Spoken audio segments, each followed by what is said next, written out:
नमस्कार, स्वागत है आपका ईटी नाउ स्वदेश पर। मैं हूं आपके साथ सौमित्र बुद्धकर। आप देख रहे हैं मार्केट पर हमारी खास पेशकश, कल की तैयारी।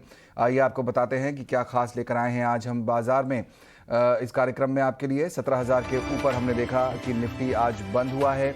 क्या ये तेजी यहां से बढ़ेगी, बरकरार रहेगी? सवाल जवाब करेंगे अपने आज के मेहमानों से। साथ ही हीरो मोटो ने बढ़ाए हैं अपने गाड़ियों के दाम। अगले साल से ये 4 जनवरी से दाम बढ़ जाएंगे। किस तरह फर्क पड़ेगा कंपनी के स्टॉक पर और बाकी कंपनियों पर? साथ ही आपको बताएंगे कि आज के दिन कौन से शेयरों पर फोकस करना चाहिए ताकि कल आप उनमें ट्रेड ले सकें। शुरुआत करते हैं हम आज बाजार की खबर से, जहां पर तीसरे दिन हमने देखा कि अच्छी तेजी देखने को मिली बाजार में। निफ्टी 117 अंक चढ़कर 17,000 के ऊपर पहुंच चुका है। वहीं सेंसेक्स भी अब 385 अंकों की मजबूती उसने आज दिखाई है।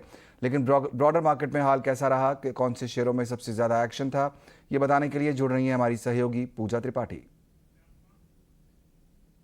ओमिक्रॉन को लेकर जो समस्या लगातार जो आंकड़े निकल कर आ रहे हैं, उससे भी कहीं ना कहीं टेंशन नहीं, क्योंकि बाजार को कॉन्फिडेंस है कि सरकार ये जो पूरे सिचुएशन है उससे काफ़ी अच्छी तरीके से निपट सकती है। और तीसरी की एफआईएस की जो लगातार बिकवाली हो रही है, उसके सामने डीआईएस काफ़ी खरीदारी कर रहे हैं, तो एक बैलेंस बना हुआ है। इसी वजह से हम देख रहे हैं कि मार्केट पे उसका इम्पैक्ट नहीं है और जो ग्लोबल संकेत अच्छे आ रहे हैं, उसके चलते हम देख रहे हैं कि बाजार में लगातार तेजी बनी हुई है। निफ्टी में 17,000 से ऊपर के लेवल्स आज दिखे और 117 अंक चढ़कर आज निफ्टी बंद हुआ। सेंसेक्स करीब 380 अंक से ज्यादा की तेजी यहां पर दिखी और बैंक निफ्टी में भी करीब 162 अंकों की बढ़त देखी गई। और इसके अलावा मिड कैप और स्मॉल कैप इंडेक्स ने भी आज की तेजी में कंट्रीब्यूट किया और सभी सेक्टरल इंडेक्स आज हरे निशान में ही कारोबार करते हुए दिखाई दिए। निफ्टी में चढ़ने वाले शेयरों की बात करें तो power grid, IOC, ONGC, ITC, ये कुछ ऐसे स्टॉक्स थे जो कि टॉप गेनर्स थे।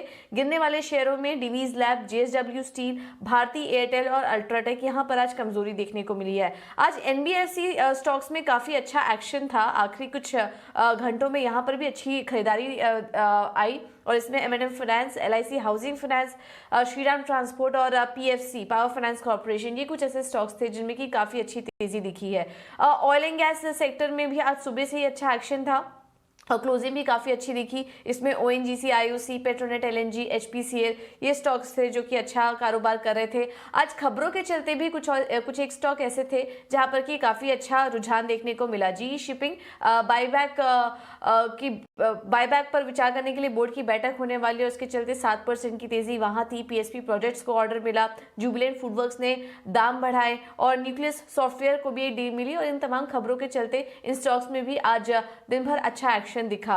और इसके अलावा यूरिया सब्सिडी बढ़ाने की जो तैयारी, इस खबर के चलते आज हमने देखा फर्टिलाइजर शेयरों में भी आज अच्छा एक्शन था, जिसमें कि फैक्ट, जुआरी ग्लोबल, चंबल फर्टिलाइजर, जीएनएफसी, ये भी एक स्पेस था जहां पर कि आज दिन भर काफी अच्छा एक्शन दिखा। और हमने कुछ एक्सपर्ट से बात की बाजार के चाल को समझने के लिए। Nippon life India asset management के डिप्टी सीईओ शैलेश राजभान का कहना है कि पिछले 12 से 18 महीनों में कुछ सेक्टर्स में ज़रूरत से ज़्यादा तेज़ी दिखी है। करेक्शन के बाद बाजार में अगले 3 सालों में बेहतर अर्निंग्स के संकेत मिल रहे हैं। I think, some part of the bull run has certainly happened, right, in the last 12-18 months, where we have seen substantial re-rating. I think we are entering a phase of consolidation where, markets will look at how these larger sectors which have improved in the last 12 months start delivering in terms of earnings. So I think this recent correction reflects some consolidation with an underlying, I would say, a very strong earning environment from a 3-year horizon in India, because last few years have been pretty weak and you have seen an improvement coming through. And when you see these large sectors firing, I think they sustain for a period of time. So I think all in all, strong earning environment over the next 3-4 years should benefit. Volatility has always been the order of the day as far as equity markets are concerned. Obviously, no one likes deep correction because inherently we are all, bulls as far as the equity markets are concerned. But actually, if you see, in the run-up to like maybe October, we were in a phase where, money making was becoming too easy. IPOs were getting lapped up. They used to open 2-3 times their IPO price.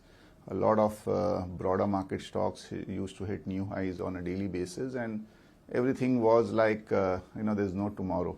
So to that extent, I think it was very evident that there has to be some correction. Obviously, the correction was, it lasted longer than what it has over the last 2 years. And, the 9-10% correction in Nifty led to some of the broader market stocks falling even 20 to 30%.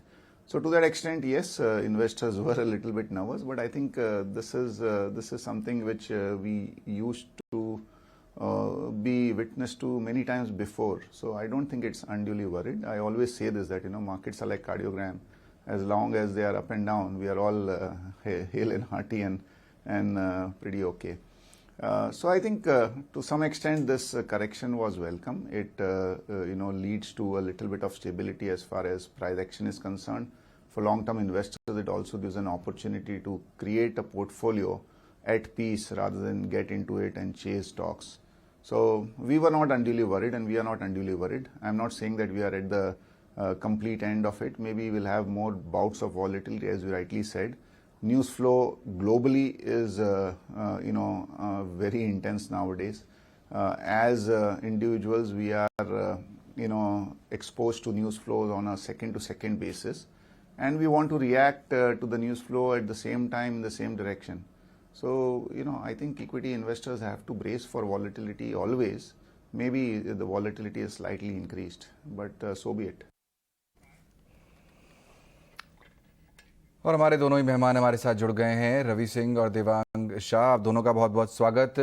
Devang, 17,000 के ऊपर की closing आखिरकार बाजार ने देखी, क्या इससे confidence buildup होता है? आपको लगता है कि यहाँ से अब एक बॉटम बन गया है, यहाँ से तेजी की नई शुरुआत हो सकती है? ओवरऑल निफ्टी की बात करें, निफ्टी का चार्ट अभी भी lower top lower bottom chart structure में डेफिनेटली हमने बाउंस देखा है। निफ्टी में मार्केट में हमने बाउंस देखा है, बट यहाँ पे 17,250 17,300 एक रेजिस्टेंस जोन फेस कर रहा है निफ्टी। सपोर्ट की बात करें 16,900 16,800 एक इंपॉर्टेंट सपोर्ट जोन है। तो यहाँ पे अग्रेसिव बाइंग की सलाह नहीं रहेगी, बट स्टॉक स्पेसिफिक अप्रोच रखना चाहिए दिस पर्टिकुलर मार्केट।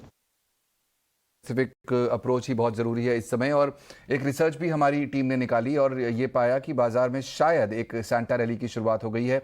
आंकड़े क्या बता रहे हैं और ट्रेंड्स क्या बता रहे हैं, हमारे सहयोगी जयेश खिलनानी हमारे साथ जुड़ रहे हैं वो सब समझाने के लिए। बहुत इंटरेस्टिंग ट्रेंड निकल कर आ रहा है। अगर आप सांता रैली की बात करें, जो कि लास्ट 15 दिन साल के हमने मैप किए हैं, पिछले 11-12 साल के अंदर ऐसा पता चल रहा है कि सांता को vada pav of Dalal street ज़्यादा पसंद आता है जब बर्गर ऑफ वॉल स्ट्रीट के मुकाबले, क्योंकि काफ़ी एक्टिव रहे हैं एफआईआईज और domestic institutions and the markets जो है उन्होंने भी सपोर्ट किया है, काफ़ी ग्रीन में रहे हैं लास्ट 15 दिन में। इनफैक्ट अगर आप देखेंगे तो 9 आउट ऑफ 10 टाइम्स जो लास्ट 10 साल में है निफ्टी पॉजिटिव बंद हुआ है पिछले 15 दिनों में, जो कि 15 दिसंबर से लेके 31 दिसंबर का पीरियड होता है। जबकि आप 2021 का देखेंगे तो 2% की गिरावट देखने को मिल रही है, बट आप आज की रैली अगर उसमें जोड़ देंगे तो ये भी काफ़ी कम हो जाएगा। सो क्या ये ट्रेंड बरकरार रहेगा या नहीं, ये काफ़ी इंटरेस्टिंग चीज़ है। और स्पेशली आप 2017 से लेके देखेंगे तो 1.5 से 2% की रैली दिखाई है निफ्टी ने। तो इंटरेस्टिंग ट्रेंड निकल कर आ रहा है निफ्टी के लिए। यही सेम चीज़ अगर मैं S&P 500 की बात करूँ तो 6 आउट ऑफ 10 टाइम्स जो लास्ट हमने देखे हैं उसमें S&P 500 ने नेगेटिव क्लोजिंग दी है। पर इसमें भी इंटरेस्टिंग चीज़ ये निकल कर आ रही है कि 2019-2020 जो रीसेंट हिस्ट्री है उसमें पॉजिटिव इम्पैक्ट दिखा है मार्केट्स के ऊपर। सो सांता रैली डेफिनेटली जो है ऑन द कार्ड्स है। 2021 में बहुत इंटरेस्टिंग चीज़ होगी। लास्ट 10 दिनों में हमने देखा है कि काफ़ी वॉलेटिलिटी बढ़ चुकी है मार्केट में। सो क्या सांता रैली कंटिन्यू होगी या नहीं, ये बड़ा क्वेश्चन है। बिल्कुल रवि, आपको भी लगता है कि सांता रैली की शुरुआत हो रही है? जिस तरह का रिसर्च निकाल कर लाए हैं जयेश, वो उनका कहना है कि भारतीय बाजार जो है वो अमेरिकी बाजारों से बेटर परफॉर्म करते हैं आखिरी दिनों में खास तौर पर, और जब क्लोजिंग होती है हमारे मार्केट्स की, ईयर एंड होता है। आपका क्या रीडिंग कहता है इस समय जो बाजार का मूव है, इसको हम एक सांता रैली मान के चलें? बिल्कुल, देखिए आपने 2 चीज़ें आज स्वामित्व जी दी हैं। एक तो पहला कि अगर लास्ट के 15 कैंडल्स अगर अप होते हैं तो टेक्निकली आज से सेंटा रैली कैंडल कहा जाए तो ज़्यादा अच्छा है। फंडामेंटल पॉइंट ऑफ व्यू पे अगर जाते हैं तो मुझे लगता है कि ईयर एंड में, मंथ के एंड में अगर भारतीय बाज़ारों पे इसलिए परफॉर्मेंस ज़्यादा बढ़ जाती है क्योंकि इंटरनेशनल ट्रेड काफ़ी लो होते हैं और यहाँ पर अग्रेसिव ट्रेड जो है वो आपको इंडिया में देखने को मिलते हैं क्योंकि यहाँ का फाइनेंशियल ईयर जो है वो मार्च में कंप्लीट हो जाता है 31 मार्च को। तो अपॉर्चुनिटी यहाँ पर थोड़ी ज्यादा दिन रहती है, खासतौर से इन्वेस्टर के पॉइंट ऑफ व्यू से भी और ट्रेडिंग पॉइंट ऑफ व्यू से भी। और दूसरी तरफ जहां पर यूएस और जो बाजार हैं उनमें 15 दिसंबर के बाद लोग जो है वो छुट्टियों की तरफ मूव करना शुरू कर जाते हैं, लेकिन हम भारतीयों की तरफ बाजार में ये देखने को मिलता है कि लास्ट में अगर क्रिसमस एंजॉय करना है, न्यू ईयर एंजॉय करना है तो थोड़े बहुत मार्केट में इन्वेस्टमेंट करके थोड़े पैसे और बाहर निकाले जा सकें। तो कहीं ना कहीं से ओवरऑल फंडामेंटल स्ट्रक्चर यहाँ पर स्ट्रांग है। टिप मिला है, इंटरनेशनल जो करेक्शन था वो भी देखने को मिल चुका है। तो अभी सेंटिमेंट यहाँ पर काफी पॉजिटिव डेवलप हो रहा है और ईयर एंड के बाद भी अगर आप देखेंगे तो आपको जनवरी के फर्स्ट वीक में थोड़ा मुनाफा वसूली जरूर देखने को मिल सकती, लेकिन फरवरी का मंथ फिर से कंटिन्यू आपको बजट सेशन में देखने को मिलता है। तो 3 महीने आपको कंटिन्यू रैली के मिल जाते हैं। अच्छी एनालिसिस है, अगर आप इसको देखते हैं तो मुझे लगता है कि इन्वेस्टर इसका जरूर फायदा उठाते हैं। बिल्कुल, तो एक रैली की उम्मीद है आगे वाले दिनों में भी हो सकती है। लेकिन जैसा कि हमारे एक्सपर्ट्स हमें अक्सर बताते हैं कि बाज़ार को आपको स्टॉक स्पेसिफिक होकर, सेक्टर स्पेसिफिक होकर ही अप्रोच करना चाहिए फ़िलहाल। तो चलिए एक एक करके बात करते हैं। फ़िलहाल सबसे पहले बात करेंगे देश की प्रमुख दोपहिया वाहन कंपनी हीरो मोटो की, जिसने अपनी गाड़ियों के दाम बढ़ा दिए हैं। 4 जनवरी से टू व्हीलर्स की कीमतें बढ़ने जा रही हैं। कंपनी की बाइक्स और स्कूटर्स की कीमतें जो हैं वो 2000 रुपये तक यहाँ पर बढ़ेंगी, वो महंगी हो जाएंगी। और ये कैसे तय होगा कि कौन सी गाड़ी के दाम कितने बढ़ेंगे? ये उसके मॉडल के हिसाब से तय किया जाएगा। जैसा मॉडल होगा उस हिसाब से उसके रेट्स बढ़ेंगे। रवि, आपको लगता है कि कमोडिटी प्राइसेस जिस तरह से बढ़ रही थी और ऑटो कंपनियां पिछले कुछ समय से परेशान हो रही थी, हम देख रहे हैं कि धीरे धीरे वो प्राइस हाइक कर रही हैं। पहले मारुति ने भी किया, उसके बाद अब हम सुन रहे हैं हीरो मोटो की खबर आई है, 2 और कंपनियों ने भी ये बताया है कि नए साल से दाम बढ़ेंगे। हालांकि इसमें कुछ नया नहीं है। कई बार दिसंबर के महीने में वो लोग अपनी इन्वेंट्री खत्म करते हैं और फिर नए मॉडल जब लॉन्च होते हैं तो जनवरी से दाम बढ़ाते हैं। लेकिन क्या आपको लगता है कि इससे कुछ फायदा मिलेगा इन ऑटो कंपनियों को? क्या अब ये पोर्टफोलियो का हिस्सा होना चाहिए नए साल में?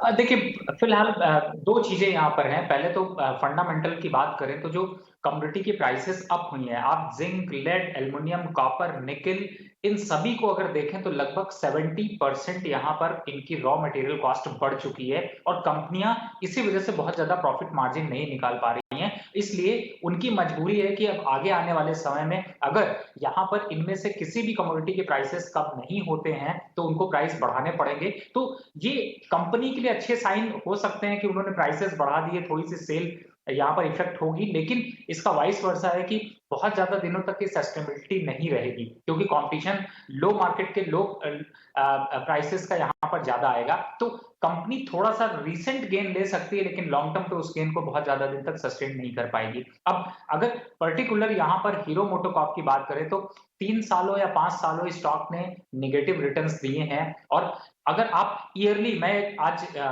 इसको देख रहा था तो इसमें ईयरली कंपैरिजन अगर आप करिए और क्वार्टरली कंपैरिजन करिए तो जरूर आपको जून और जो पीछे के क्वार्टर रहे उनमें आपको जरूर यहाँ पर नेगेटिव ट्रेंड देखने को मिला था। सितंबर में सेल्स अच्छे आए, वो लॉकडाउन का असर था, लेकिन ईयर ऑन ईयर बेसिस पे 2017 से 2021 की जो इनकी जर्नी रही है उसमें डे बाय डे प्रॉफिट गिरे हैं।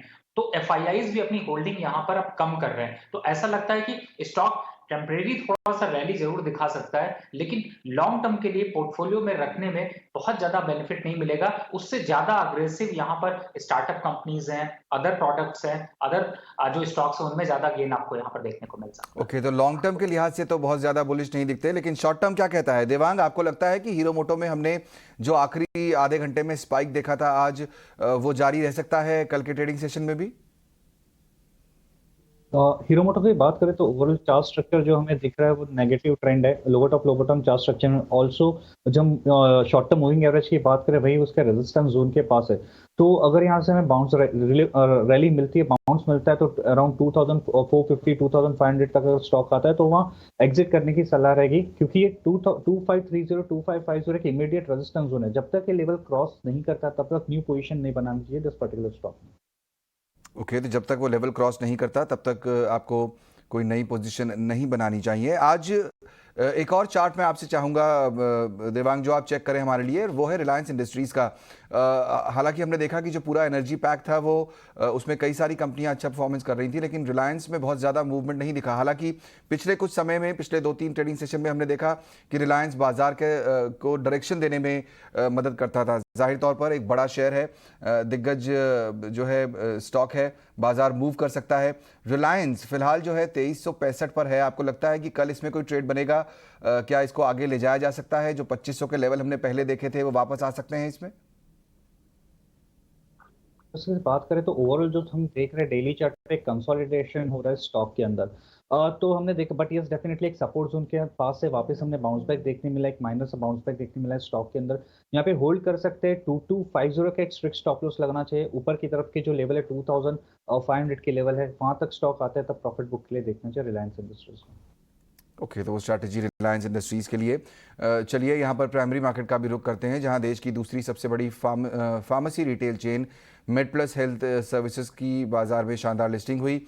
मेडप्लस हेल्थ का शेयर 28% के प्रीमियम के साथ 1040 पर जाकर लिस्ट हुआ। कंपनी ने 780 से 796 रुपये IPO का प्राइस बैंड तय किया था।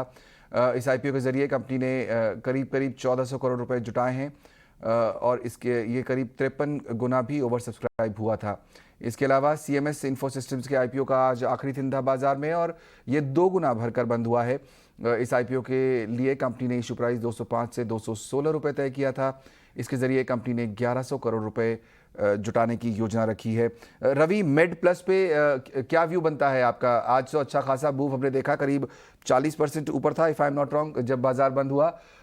आपका एक अच्छा खासा थ्योरी है कि फर्स्ट डे तो आपको कुछ मुनाफा ले ही जाना चाहिए। वो तो आई एम श्योर कुछ लोगों ने किया ही होगा जिनको ये शेयर अलॉट हुआ होगा, लेकिन क्या आपको लगता है कि ये लॉन्ग टर्म होल्ड करने वाला स्टॉक है? बिल्कुल, आपने सौमित जी अच्छी बात बताई है और मुझे अच्छा लगा कि आपने रिपीट किया जिससे लोगों को ज्यादातर पता चल सके। जब भी आपको स्टॉक ऊपर लिस्ट होता है 50% पोजीशन बुक कर लेनी चाहिए, और टेक्निकल पॉइंट ऑफ व्यू से जो लोग फॉलो करते हैं वो उस दिन की क्लोजिंग को एक स्टॉप लॉस रख लीजिए। जैसे आज जो ये शेयर प्राइस का क्लोजिंग आया, अब इसके 3 दिन तक जब तक नीचे बंद नहीं होता तब तक अपनी 50% पोजीशन को कंटिन्यू रखिए, कोई दिक्कत नहीं है। अगले महीने तक ये सेम स्टॉक ऐसे ही आपका अपट्रेंड में चलता रहेगा। अब लंबे समय की बात करें तो देखिए, जब भी इसमें थोड़ा बहुत करेक्शन मिलेगा अपने पोर्टफोलियो में जरूर ऐड करना चाहिए। मेडी प्लस ने अपना नेटवर्क जिस तरीके से बढ़ाया है, फंडामेंटल यहाँ पर काफी स्ट्रांग है, और सबसे बड़ी बात है कि इनकी जो ग्रोथ स्ट्रक्चर है इंडस्ट्री के पॉइंट ऑफ व्यू से देखें तो वो भी 12% के आसपास आती है। तो मुझे ऐसा लगता है कि स्टॉक यहाँ से भी रैली करेगा, लॉन्ग टर्म पोर्टफोलियो के लिए काफी अच्छा होगा, और धीरे धीरे म्यूचुअल फंड और FIIs के इन्वेस्टमेंट इस स्टॉक में बढ़ेगी। तो थोड़ा बहुत करेक्शन पे वापस बाय किया जा सकता है। लॉन्ग टर्म के हिसाब से अगर रखते हैं तो आपको कम से कम 1 साल से 3 साल का नजरिया रखना पड़ेगा, और एवरेज ऑन रिटर्न की जो एक्सपेक्टेशन है वो 12 से 18% तक की आपको मिल सकती है। ओके, तो लंबा नजरिया रखेंगे तो बेहतर अपॉर्चुनिटी है। 1 से 3 साल तक के लिए ये शेयर मेड प्लस का आप अपने पोर्टफोलियो में रख सकते हैं। चलिए कुछ और शेयर की भी बात करेंगे, जानेंगे हमारे मेहमान कौन से आइडियाज लेकर आए हैं आज आपके लिए। वक्त हो गया है VIP शेयर्स का।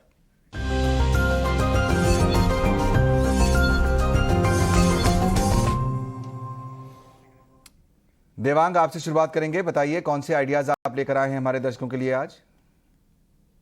फर्स्ट स्टॉक यहाँ पे रहेगा TCS। हमने देखा कि IT स्टॉक में काफी हमने देखा है हमने बाइंग इंटरेस्ट देखा गया IT सेक्टर के अंदर। उसमें समय TCS लग रहा है कि इसमें और अपसाइड इंटैक्ट है, क्योंकि ओवरऑल हमने देखा आज भी एक ब्रेकआउट देखने मिला है स्टॉक के अंदर। तो TCS बाय करने की सलाह रहेगी, स्टॉप लॉस रखनी चाहिए 3580, टारगेट ऑफ 3780। सेकेंड स्टॉक रहेगा यहाँ पे पावर ग्रिड में। पावर ग्रिड का ओवरऑल हम चार्ट स्ट्रक्चर पे काफी बुलिश पैटर्न है, फॉर्मेशन हुआ है height of higher bottom chart structure में। Overall short term moving long term moving average को सपोर्ट लेकर वापस हमने देखा है कि एक बाइंग इंटरेस्ट देखा गया है। तो पावर ग्रिड के अंदर खरीदने की सलाह रहेगी। स्टॉप लॉस रखना चाहिए 201 का, टारगेट ऑफ 218। ओके, दोनों ही यहाँ पर टॉप गेनर्स में शामिल, पावर ग्रिड और टीसीएस, ये हैं देवांग की पसंद। रवि, आपकी तरफ से कौन से आइडियाज होंगे आज? स्वामित जी, मैं जो आज 2 स्टॉक देना चाहता हूं उसमें मैं चाहता हूं कि लोग क्रिसमस को बहुत अच्छे से एंजॉय करें। न्यू ईयर के लिए हम फिर जब वीक में शो करेंगे तो स्टॉक्स दूंगा। बिल्कुल। पहला स्टॉक है टीसीआई। यहाँ पर ट्रांसपोर्ट कॉर्पोरेशन ऑफ इंडिया, ये स्टॉक बिल्कुल खरीदने लायक है।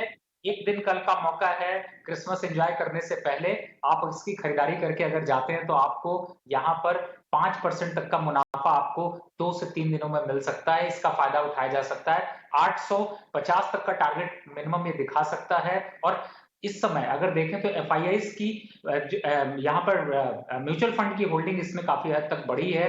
फाइनेंशियल नंबर्स में सितंबर में जाते हैं तो पैट ग्रोथ 61% की देखने को मिली है। तो पहला स्टॉक है जिसे कि आपको क्रिसमस एंजॉय करना है तो आपको ये खरीदना चाहिए कल के दिन, और परसों आप चाहे तो इसको बेच के क्रिसमस एंजॉय के लिए यहाँ पर जो है वो मौका निकाल सकते हैं।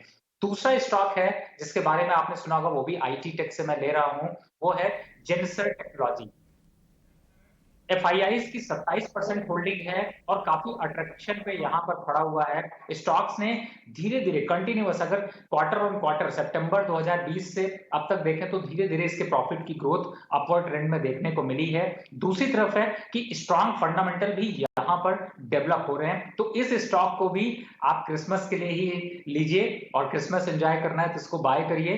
कल आप खरीदते हैं शाम के टाइम पे या फिर आप एक दिन बाद आप इसमें मुनाफा वसूली करेंगे तो आपको पार्टी के लिए पैसे जरूर मिलेंगे। तो पार्टी की तैयारी रवि ने यहाँ करवा दी है आप लोगों को। जेंसा टेक्नोलॉजीज यहाँ पर आप ले सकते हैं। आज भी हमने देखा अच्छा खासा 2% का मूव था, 2-2.5% का। और ट्रांसपोर्ट कॉर्पोरेशन ऑफ इंडिया, यहाँ पर भी हमने देखा था आज जो मूव शुरू हुआ है 5% ऊपर आज बंद हुआ है ये स्टॉक 726 पर। वहाँ भी आप अगले कुछ समय के लिए पैसे लगा सकते हैं और आपको मुनाफा मिलेगा आने वाले समय में। बहुत बहुत शुक्रिया देवांग और रवि आज हमारे शो में शामिल होकर हमसे चर्चा करने के लिए और साथ ही अपने आइडियाज़ भी शेयर करने के लिए।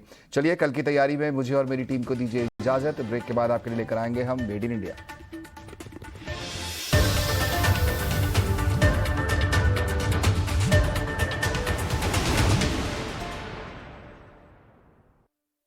I don't even expect any very significant and a meaningful correction. So I think 22 will be a year of moderate return. It will be year of again stock picking, sector picking. If you can take right bets into right sectors, I think there is still money to be made in 2022. I think this has been quite an unexpected year, I would say. I mean, at the end of 2020, we would have never thought that 21 would be such a bumper year across the asset classes. And I think we are passing through unusual time in terms of massive liquidity, very low interest rates, very high inflation, very high asset prices world over, and investment boom in private equity as well as public equity. So maybe this is a golden era of equities. मेरा belief है कि India का growth लगभग 8 से 9% का होगा। और ये अब कस्टमर बेस देखोगे, जितने अपने इन्वेस्टर बेस बढ़ रहा है फॉर दिस ब्रोकिंग इंडस्ट्री, उसमें काफी हद तक ग्रोथ देखेंगे। मेरे हिसाब से बुल मार्केट इंटैक्ट है। ये हर एक बुल मार्केट में सीवियर करेक्शंस आते हैं बीच में, जो लोग पेशेंस और कन्विक्शन टेस्ट करते हैं। तो ये मेरे हिसाब से वही है। It is going to test our patience and conviction. But मेरे मन में कोई ऐसा संदेह नहीं है। मेरे हिसाब से बुल मार्केट इंटैक्ट है, करेक्शन आ रहा है और वजह अपन करेक्शन की वजह अपन कोई भी ढूंढ सकते हैं और हमेशा किसी ना किसी कारण को हम बकरा बनाते हैं। But fact of the matter is that कि एक करेक्शन की जरूरत थी और वो करेक्शन हो रहा है। पिछले कुछ महीनों में हमने बाकी देशों की तुलना में बहुत अच्छा प्रदर्शन किया। MSCI इमर्जिंग मार्केट में हमारा वेट 8% से बढ़ता 12% हो गया, बिकॉज हमारी मार्केट ऊपर गई, दुनिया की मार्केट नीचे आई। उस वजह से कई एफपीआईज अपना प्रॉफिट बुक कर रहे हैं और पिछले 1-1.5 महीने से उनकी सेलिंग लगातार जारी है। ग्लोबली महंगाई के डर के मारे सेंट्रल बैंक्स अब ब्याज की दरें बढ़ा रहे हैं। जब ब्याज की दरें बढ़ती है तो इक्विटी मार्केट पे वैल्यूएशन के ऊपर इम्पैक्ट आती है।